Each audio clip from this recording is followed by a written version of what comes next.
questions that was raised earlier. Well, how do you tackle radicalisation and religious extremism? Questions which, of course, in the trade union movement we can't ignore when members ask them. You know, if we're saying, well, you shouldn't be doing that, and people say, well, what do we do about this? You need to have an answer, and I think so. It's one of the reasons why I think today's roundtable is a useful opening discussion about that. But I think a few of the basic concerns about it is clearly people feel it ignores the wider politics of the situation in terms of what Western governments are doing in the Middle East and the impact that that has domestically. Ignores racism in our society and the way that firmly places some communities as outsiders and continues to reinforce that framing of minority communities. And so there's a feeling that actually Prevent could well be counterproductive in terms of its stated aims. Very much within the trade union movement around race, that's always been a secular space. There's very much been a criticism of this and the last government, in fact, of reframing ethnic communities only as racial communities, and what that does for, or the effect that has in trying to build solidarities across communities in relation to racism. Something that the TUC Race Committee particularly feel is has been a barrier in terms of having real debates about security and about immigration, which are tied into anti-racism and which work across communities. And lastly, not least, you know, framing things in that way, you know, the observation is very much as it's closed down the space for progressive responses that are based on empowerments of groups within communities that want to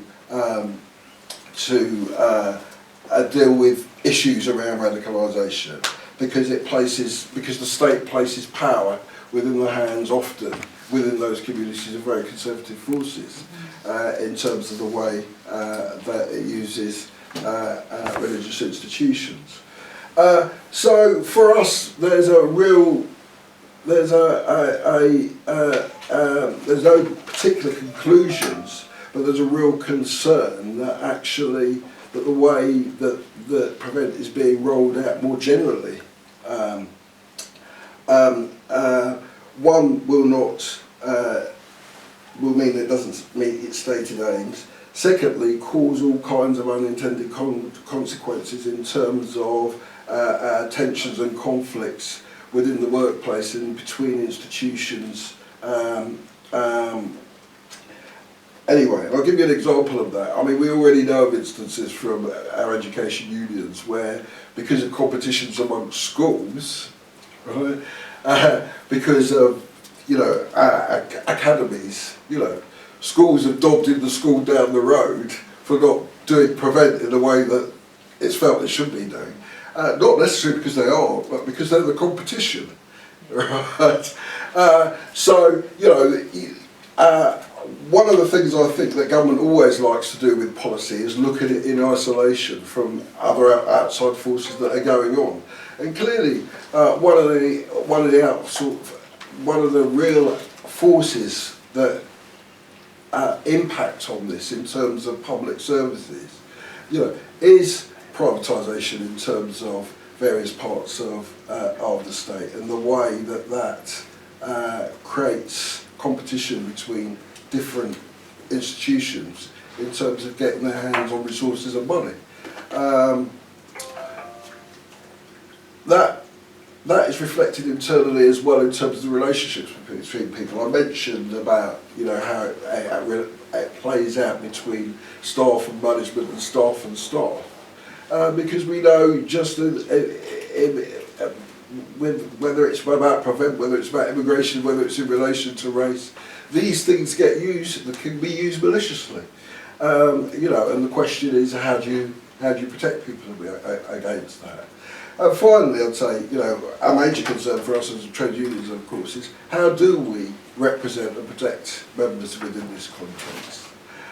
Because actually, if we don't find a way of making sure that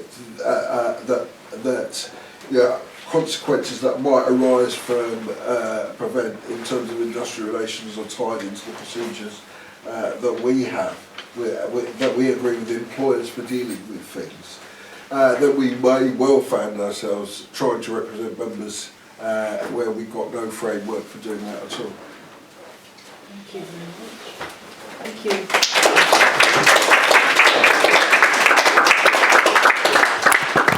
We've had two very interesting, very contrasting accounts looking at both safeguarding protection issues and also the whole prevent agenda tied into and linked to other government agendas around immigration, around surveillance control and privatisation, which raises a lot of questions, I think.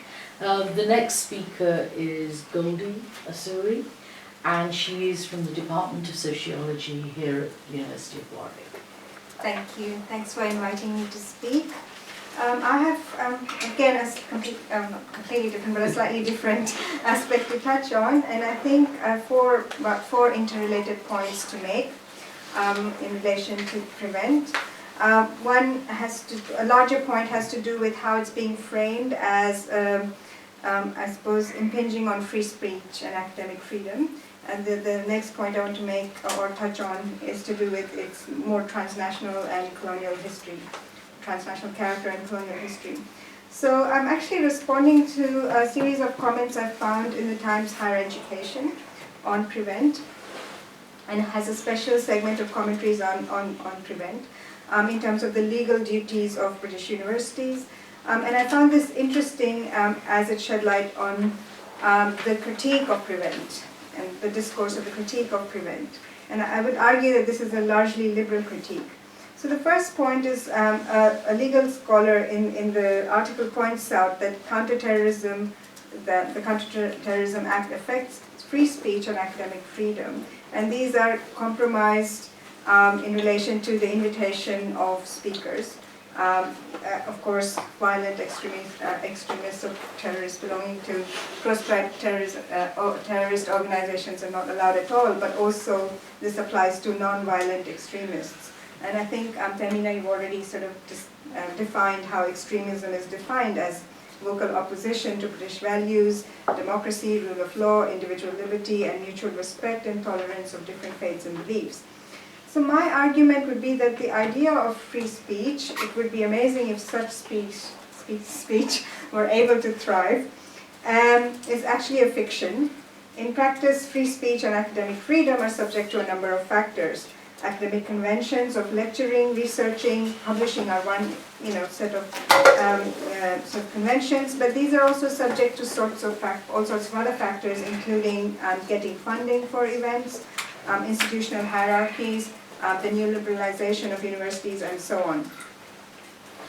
So the kind of activity which is actually being targeted by prevent is, I would argue, something to do with particular academics across different universities who've been engaging in specific kinds of research. And this research has to do with,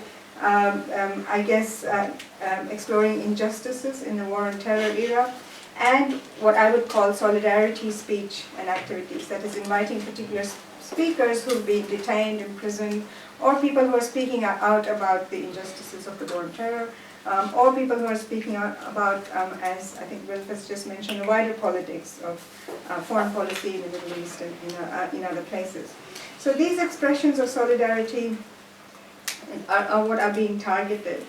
And in a sense, this is really about taking away the legitimacy that is granted by inviting these speakers to the university, because the university has the authority of granting legitimacy on a particular issue. So that's really what I think this particular strategy of prevent is targeting. I mean, if you want to talk about things like, people have been mentioning religious extremism, ISIS, and so on, if you want to talk about those things, I mean, there are academics who are researching these issues. I mentioned an article by Adam Hanieh called A Brief History of ISIS, which traces the rise of ISIS leadership in the wake of US backing of Shia militias in Iraq and in the wake of Sunni socio-economic marginalization in Iraq. So, these are things that are being talked about in universities, that are being researched. And so it is important that we talk about these issues, these kinds of injustices in the university.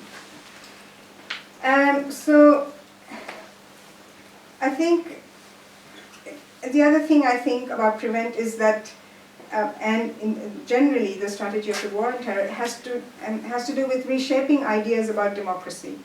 It has to do with reshaping reshaping law. Law itself is not it's not something that protects us anymore. And I think that really needs to be taken into account. When the PREVENT agenda says British values should be protected and democracy should be protected and the rule of law should be protected, we have to ask what kind of democracy, what kind of rule of law is being protected. Because these are things that are actually they're being shaped in the wake of the war on terror in a post 9/11 politics.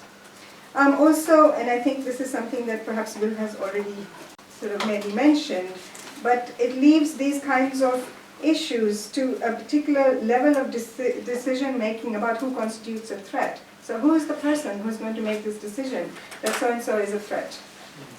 Or so it actually leaves people vulnerable in universities, in the university context as to who is a threat. In academic terms, or in my own research, I would call this sort of delegation of the exercise of sovereign power to people at quite different levels. And that's really an important thing to kind of be concerned about. The second point I want to make has to do with the transnational character and a kind of colonial history to all of this. In this particular set of comments in the Times Higher Ed, a University of Toronto professor argues that the UK often sets the standard for counter-terrorism laws and strategies.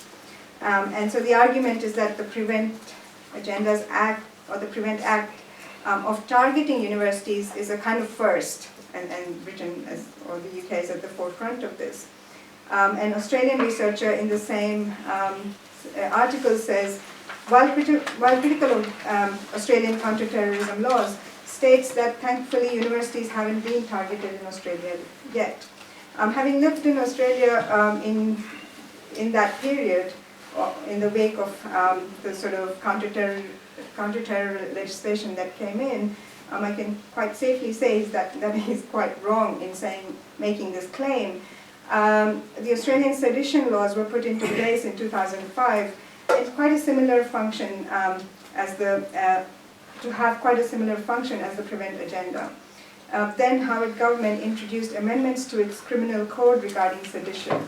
The urging of sedition was sufficient cause for 7 years of imprisonment. No requirement to prove intention was needed. And at the time when the bill came into place, universities were mentioned, but then they removed universities from their phrasing. But the urging of sedition is actually quite similar to, if you think about it, the whole PREVENT agenda about nonviolent extremism. So these sedition, now as it stands, the sedition offense is qualified by good faith clause.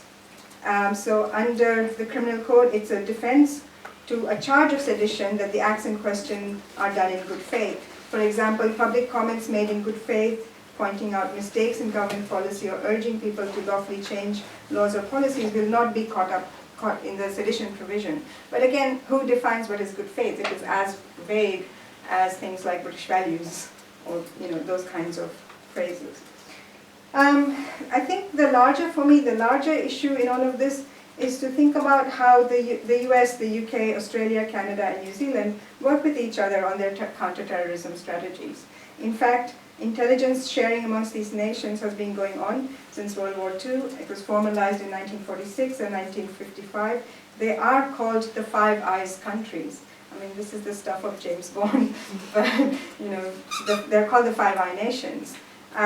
Since whistleblower Edward Snowden spilled the leak on the NSA, we know the levels at which this surveillance functions. It's not a stretch to say that there is a high level of sharing of counterterrorism strategies. At the time the counterterrorism bill was debated in 2005, I had invited Mamdouh Habib, an Australian citizen who was sent to Egypt and then Guantanamo Bay to be tortured, to speak at a colloquium that I convened. He was released without charge but has been harassed for years by ASIO, the Australian Security Intelligence Office.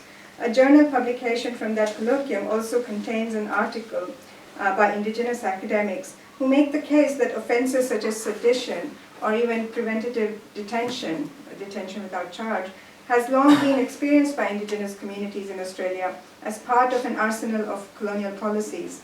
In effect, this brings me to my point that these are not new policies as such. They operated during colonial times, they're being revamped and redeployed. They were implemented in the colonies, and the Five Eye Nation collaboration is part of that colonial history. They're being brought home now as part of the war on terror. So, in addition to this point, in the Australian context, there are a number of media articles which speak about the radicalization of very young teenage boys. There's the case, I think last year, of Farhad Jabbar, who gunned down a police accountant. This radicalization is attributed to the ideology of extremism. Again, this is part of the PREVENT guidance, even as it frames the issue as non-violent extremism. Yes, this radicalization does occur if you feel that there are no other options for addressing the injustices you feel passionate about, other than to lash out in violent or through violent means. What is missing from this account of these young people are being radicalized by this ideology, etc., etc. What is missing from this account is a very long history of Australian police violence against teenagers, young men, and non-Anglo communities in general. The violence against Indigenous communities in Australia can be witnessed in the murders of Aboriginal teenagers in the cities. 14-year-old Thomas Hickey was on a bicycle.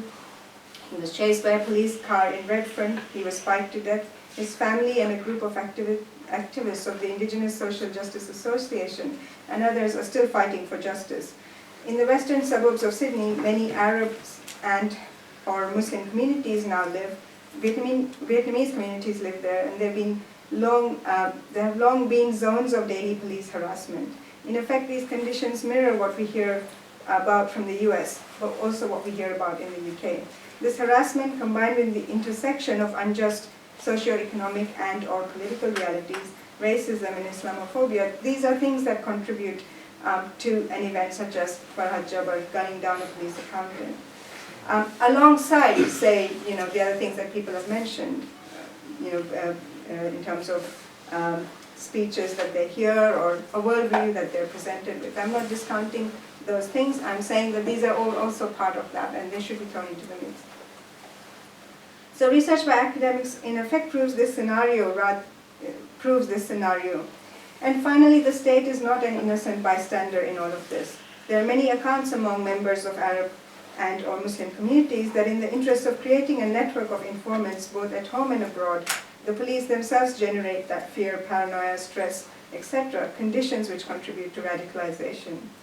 Rizwan Sabir, who's written a comment in this, who's a lecturer at John Moores University, also has talked about how his research was motivated by his false arrest and detention. He argues that, quote, authoritarian and repressive policies create an environment in which terrorism is viewed as being the only possible way of bringing about a political or social change, and that radical ideas should be aired so we can critique those ideas organically. I would push at the limits of this argument.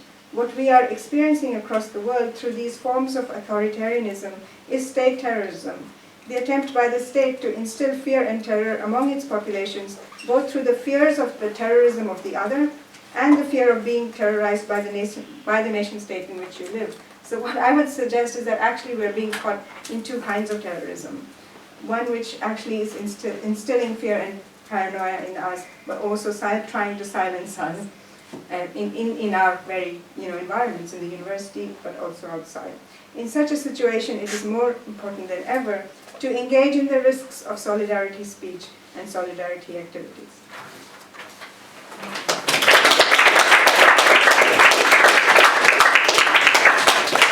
Thank you very much, Goldie. That was fascinating and wide-ranging and important to raise the issues that you've talked about in terms of free speech in universities, the impact of that, and the legacies of colonialism and the prevent agenda linked to that. So I think there's already quite a lot, but I think I'll move on to Safrina Ahmed, who is, let me just get this right, Safrina is student, third-year student, sociology student, am I right, at this university, and also involved in the Anti-Racist Society at Warwick University. Thank you for inviting me to speak. I was really happy to see this event be put on, especially at Warwick, and I'm kind of reflect more on my own personal experience as a young Muslim, brown working class woman who's grown up in these areas where Prevent has already been rolling out. So I think people have already mentioned about the surveillance cameras that have been placed in areas of Birmingham, and they're areas that I've lived my whole life. So I kind of want to reflect on my own experience, and I want to reflect as well of me coming into university and the way that universities in particular are being targeted by Prevent, and how that kind of pictures in a much bigger context of the neo-liberalisation within universities. So I'll be honest, when I started thinking about this entire topic and what I wanted to articulate, I felt pretty tired. As a young brown Muslim woman, I'm pretty tired of being racially profiled, being surveillanced, and I'm pretty tired of being angry and constantly having to defend our own humanity to not be placed in these situations where we have to be watched by those we trust and those in the public sector. Growing up post 9/11, the so-called clash of civilizations really shaped mine and my friends and my family's childhoods. And I distinctly remember my friends and families telling me stories and when they went back to their homelands. My mum went to Pakistan recently, and being questioned when they returned, being questioned about what they did were, what apparently terrorist activity goes on within our families. And I never really thought that when I got to university that kind of relationship would continue. I thought that the people that are in universities, the Russell group, the 1994 group, the Oxbridges, they would know better than to criminalise us. And the link between Home Office and universities was much longer than I ever thought it would be. Asking academics to monitor the movement of international students and making international students take biometric tests on a weekly basis, they are not only friends, but the Home Office and the universities are actually allies. So the prevent strategy couldn't even surprise me. So ask universities to monitor us next would make complete sense. And the terrible logic of their justification is actually quite amusing. There was something like 30% of terrorists were university graduates, and Obama went to UCL. It's actually quite amusing to see the Home Office trying to always justify and articulate the reasons for their surveillance of university campuses, which is pretty amusing and kind of goes on to my next point about the counterproductivity of this. The idea that only extremists are Muslims is obviously racialised, which we've already touched upon. But to bring it back onto Warwick, when I lived in first year on Warwick campus, in Warwick accommodation, the youth leader of National Action lived in the flat above me. The fact that this kind of extremism is never being touched on in any of the policy documents, and I think it took years, like 10 years? 10 years before the policy documents even changed to include other extremists. And it simply is racially profiling. Also, I'd like to talk about the gendered aspect of this. So when I was told I was invited to this, I never really thought of this within a feminist lens, and I really started to think about the idea of criminalisation and the idea of punishment. And I can definitely see the gendered aspects now. It's like, I think Wilf mentioned this about the signs of radicalisation of being very gendered. So it doesn't only criminalise Muslim students, it criminalises Muslim women who may show these signs of withdrawing or coming back to their own identities, which is obviously, of course, goes across all gender spectrums, but particularly Muslim women, it further punishes them. And the next thing I want to talk about is within the university, and especially within Warwick, why I think the prevent strategy is so flawed. So the Green Paper recently came out, and we saw a lot of universities starting to go towards wanting to remove themselves from the Freedom of Information Act. There was recently a leaked document by Connor, who is part of the Warwick Globalist.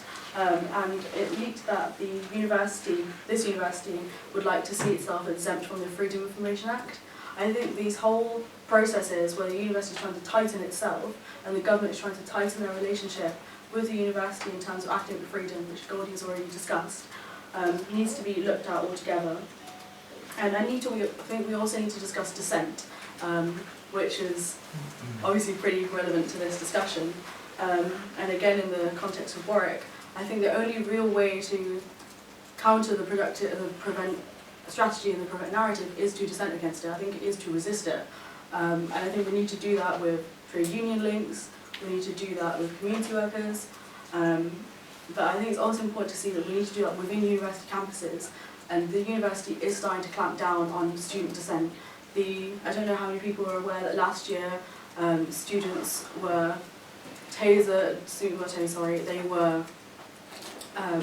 they had the police called on them basically. A huge amount of violence was shown on this campus, which has now meant that university students can no longer occupy any building as a form of protest. There is it right, just one piece of land that students are able to occupy now? There are a couple of random buildings the university doesn't own, but generally it's the entire campus. You're not allowed to do sit-in protest or occupation. Just pretty interesting, especially as these things are all coming together all at the same time. And I think to really, really push and really show that universities, and Muslim students in particular, we won't really take being surveilled any longer, we won't really take being racially profiled any longer. We need to break the university's idea that we can't go onto their campus and we can't reclaim our own campuses. So, thank you.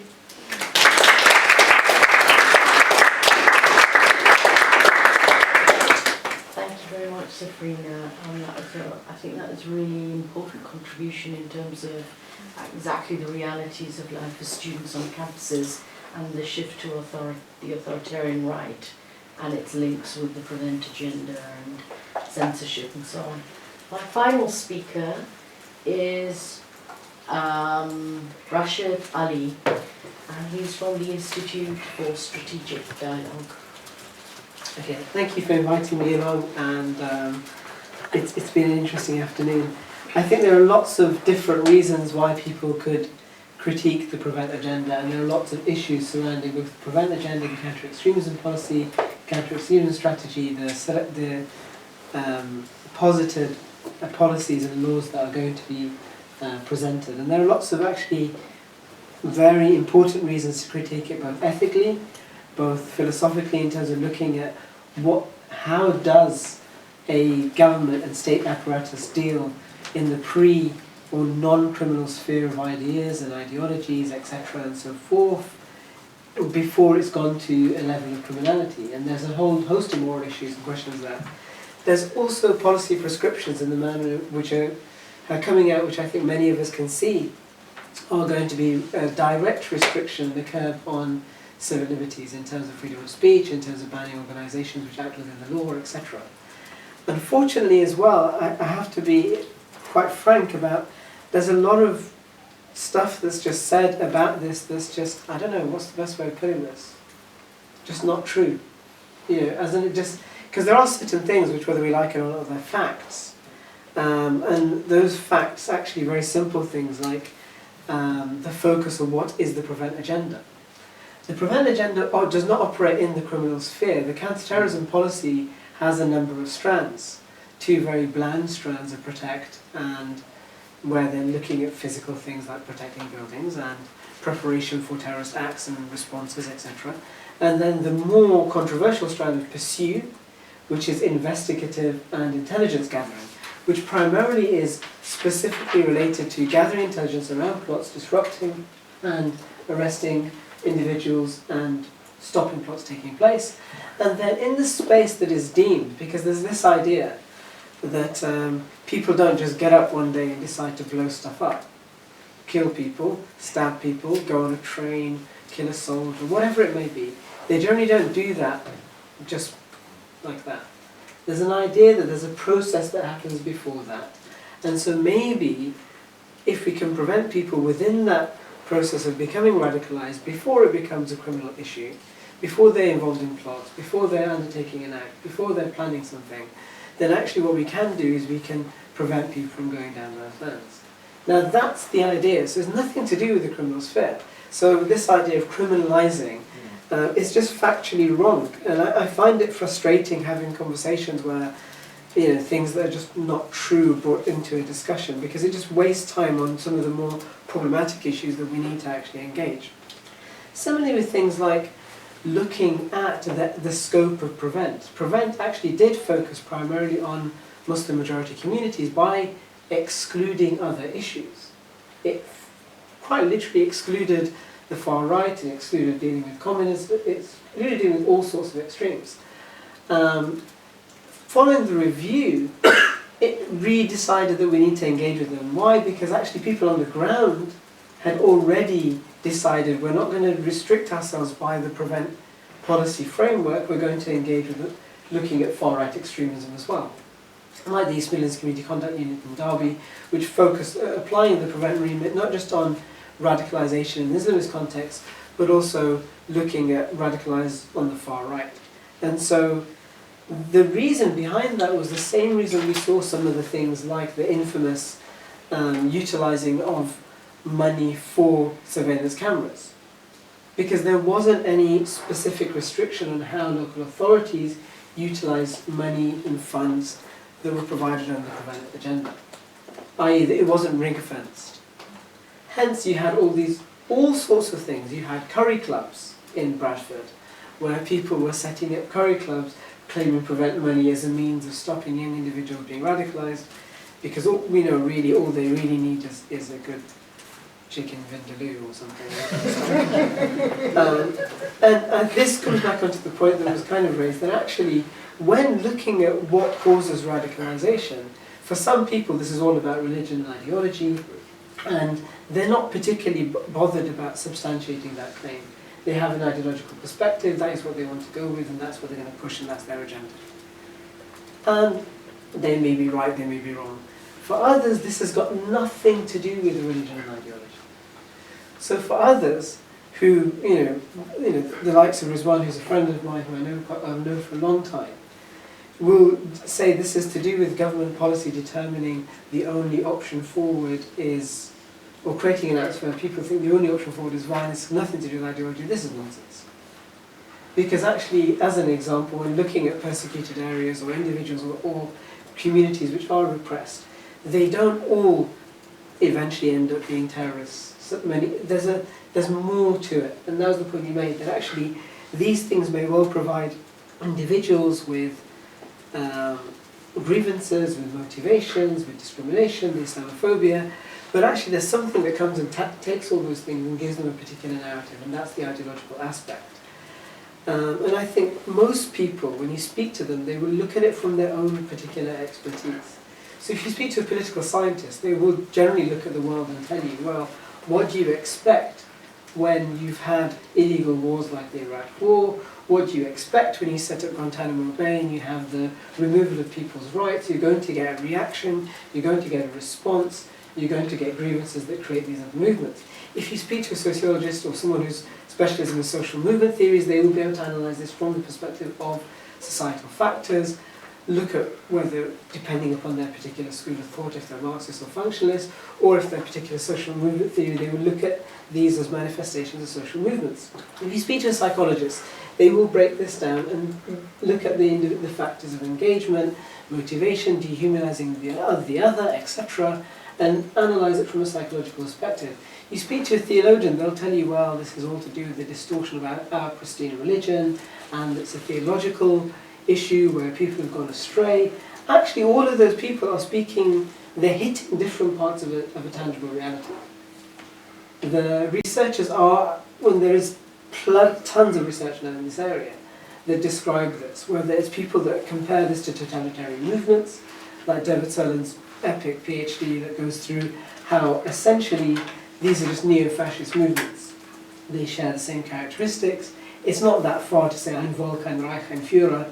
and say one ummah, one khalifa, one khilafah, the expressions are not that dissimilar, the hatred of Jews are not that dissimilar, the role of women being in the backspace are not that dissimilar, and the appeal to history and the great caliphates of old or empires of old are not that dissimilar. Now, having said that, there are lots of very unique specificities about all of these things. So I'm not trying to broad generalize that actually this is the same as communist totalitarianism or fascist totalitarianism, as each of them have their own very specific attributes, they have their own specific histories. So now when looking at those things, actually when looking at the idea of prevention, there are two broad spaces that prevent operates. There's the building of resilience within communities and the tackling of radicalized individuals. The building of resilience within communities was essentially scrapped following the government's review of Prevent. And that was when it decided it wasn't going to push money into starting to build resilience because it didn't view there was anything to demonstrate any of those actions were actually working. There was no evidence base to say that setting up curry clubs in Bradford stopped people becoming radical. So they decided we need to stop funding that whole space. They have decided now actually that that blanket approach probably wasn't a good idea, and they do want to stop funding campaigns, messaging, etc.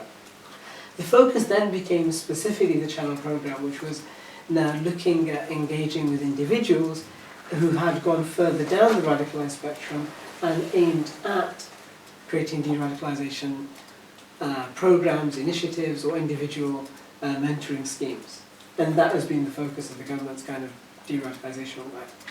When bringing that into the context of education, and specifically bringing that in the context of looking at this from a perspective of how does that impact educationalists as a teacher and as a lecturer, both at university and at schools, there's a number of things that come to mind. I mean, I was responsible for safeguarding at my last school, and so I wasn't really responsible for as a second person in charge, which means I wasn't really doing anything. But essentially you go through this training process where you have to find out what are the safeguarding issues that we have to look at.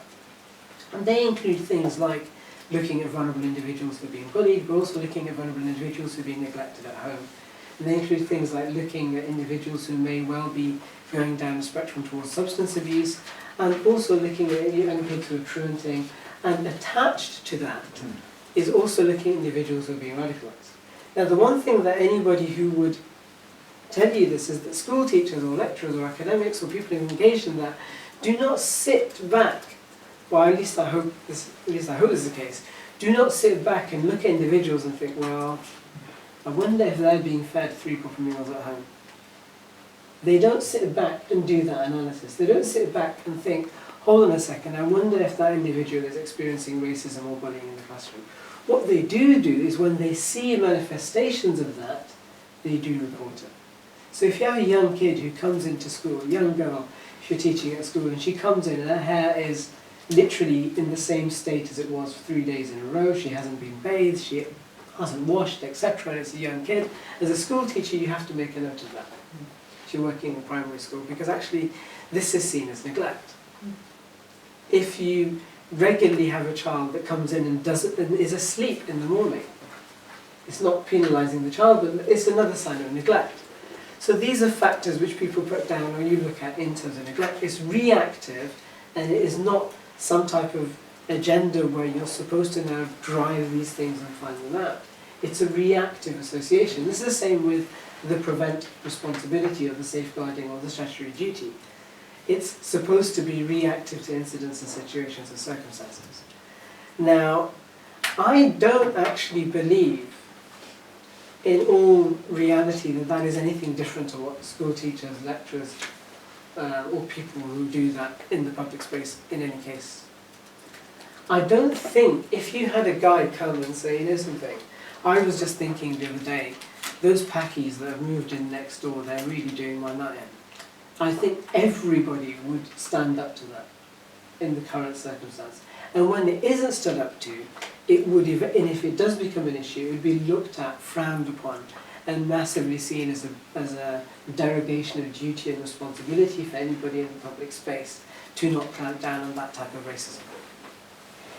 Similarly, if somebody was to say, well, you know something, I think those gays next door, they should just be strung up, I think most people would find that quite horrific. And at least nowadays, you know, I know the Anglican Church is just, you know, one of the Anglican bodies got kicked off today for recognising homosexual relationships as okay. But generally speaking, I think most people would see homophobia of that nature very, very stark and very, very clear. Unfortunately, that isn't the case when we look at this within the Islamist context. What do I mean by that? So you mentioned that it's amusing that the government speaks about looking at this in a university context. It's not that amusing if, like myself, you're from London and you know that there are at least 4 ISOC presidents that have gone off to commit terrorist acts.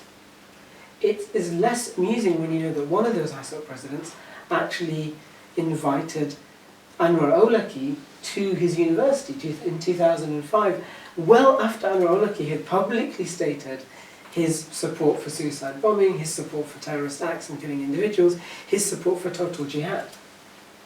This continued up until 2007, 2008, 2009, they were invited to Kensington Council. Actually, what we have had on campus, whether we like it or not, is speakers who, like Haytham al-Haddad, who quite regularly describe, you know, how evil Jews are, or quite regularly support, actually, hold on a second, we need to ideally have an Islamic State which establishes the Sharia and then spreads across the whole world through diplomacy and jihad. That is the exact vision of Hizb ut-Tahrir and the exact vision of ISIS. And we quite regularly have speakers like that. So whilst I disagree with the government's approach to dealing with it, denying the problem is much worse a scenario, because then what ends up happening, you empower those people on the far right who go around saying, well, look at these, you know, our society is full of all these extremists and they're being, you know, accepted by the left. And no, hold on a second. We need to turn this back around. It's actually because we're rooted from progressive values on the left, because we are rooted from a perspective where feminism is not just something that we do lip service to when, you know, when somebody who's a feminist icon passes away, like, you know, without making any particular political comments, but certain ministers may well do, when we actually need to turn that around. The weird people who fundamentally, looking at this from the NUS perspective, it led the campaign. You know, it was active in leading campaigns at looking at things like feminist rights, gay rights, challenging homophobia. And in fact, this was why the NUS has consistently had a platform ban on Hizb ut-Tahrir, a radical Islamist party. Not because the NUS is against criticising government, not because the NUS is pro-colonialist, not because the NUS wants to do something to stop brown people and Muslims having a voice, or because it supports profiling Muslims. No, because Hizb ut-Tahrir may not be a violent party, it does believe the state law should execute homosexuals. It does believe that suicide bombing in Israel is legitimate. It does believe in the destruction of the entire Israeli state.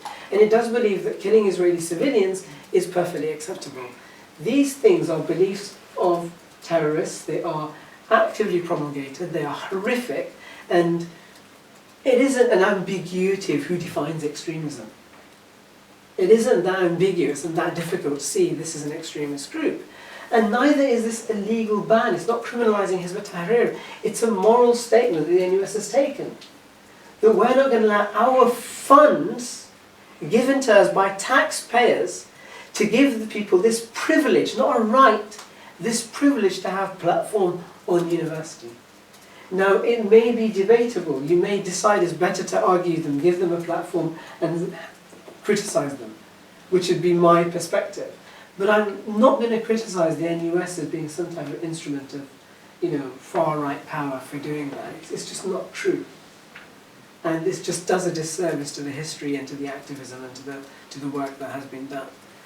So now, bringing it back into that context, I actually believe that, you know, when looking at dissent, you know, feminist dissent, it is quite one of the things that we know, that religious fundamentalism, which may not have anything to do with prevent care and extremism necessarily, But actually religious fundamentalism has a tendency in a history, and that tendency in history tends to manifest itself in a number of ways. One of those things is very clearly chauvinism. And it's the positive chauvinist culture and the negative chauvinist culture. It's the positive chauvinist culture that says we need to protect our women, and we need to treat them with honour and dignity, which actually just means that they shouldn't really be allowed out of the city without a male companion. They really almost should be blamed for not wearing certain clothes where, they are attacked. And we've seen this in the extreme form by the German government's response to what happened in Köln, where they've said that women should have some distance from men, that women should have a code of conduct, that women should not go near men who are strangers. And it's shocking, because essentially we would see that in any other light as just blaming women for the victim of being attacked. But this now somehow seems to be justified because our left's lowering of standards for brown people is we kind of just expect them to be a little bit like that. In that sense, we now have this inversion where the colonialist attitudes of looking down on brown folk as being less civilized seem to have infiltrated left-wing discourse, where we seem to have these multiple value systems by how we judge others. And I think when we start to turn that around, then we can start saying, well, actually, hold on a second. Yes, Prevent operates in a very particular sphere. There are all sorts of issues about the radicalisation process and does it actually engage. And yes, there are very serious criticisms to be made of the counter-extremism policy. We have a policy now which is looking at banning individuals who operate within the law. That was David Cameron's explanation. It's such a ridiculous tautological nonsense. Banning, making it illegal to work within the law. Irrelevant how you define that, it's inherently problematic. And we have this proposed in the counter-extremism legislation. We have extremism as both proposed, and these things need to be challenged. Banning of groups, stopping people, and yes, and I agree, on campus we need to actually make sure it is the actual neoliberal space it claims to be, where people that want to have dissenting views, even if we think they're obnoxious, we allow them to have them as long as we challenge them. So people who, the likes around this room, who actually have an interest in this area, stand up to it, as opposed to just saying, well, hold on a second, that's your religious view, or that's your political view, we're just going to accept it.